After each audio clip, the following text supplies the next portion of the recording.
రాజధాని నిర్మాణానికి 5,000 రూపాయలు ఇవ్వాలని ఇన్ని కష్టాలు వచ్చినా, తక్కువ ఆదాయం వచ్చినా 5,000 రూపాయలు స్పాంటేనియస్ గా రాజధాని నిర్మాణానికి ఇస్తున్నాడు, అమరావతికి ఇస్తున్నాడు.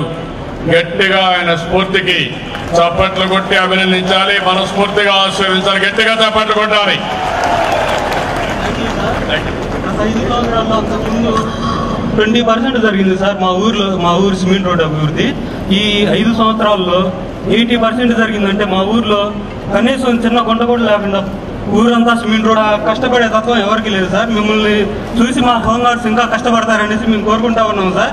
సార్ మీరు రోజులో కేవలం 4-5 గంటలే నిద్రపోతారనేసి మాకు తెలుసు సార్.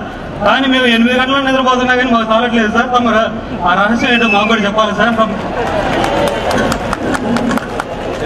తమ్ముడు రెండో మాట అడిగారు. నేను ఎక్కువ కష్టపడుతున్నాను ఈ వయసులో, మాకు ఆ రహస్యం చెప్పని. రహస్యం ఒకటే తమ్ముడు, నచ్చి ఆనందంగా కాకుండా ఏ పని చేసినా విసుగు, ఆ నుంచి లేనిపోని సమస్యలు వస్తాయి, అనారోగ్యం కూడా వస్తుంది. మీరు చేయాల్సింది ఆనందంగా ఇష్టపడి పనిచేయండి, మీకు ఆరోగ్యం బాగుంటుంది, మంచి పేరు వస్తుంది. తద్వారా ఈ ప్రభుత్వానికి మంచి పేరు వస్తుంది, సంపద కూడా సృష్టిస్తాం. దానివల్ల బాగుపడేది మనము, మన పిల్లలే బాగుపడతాం.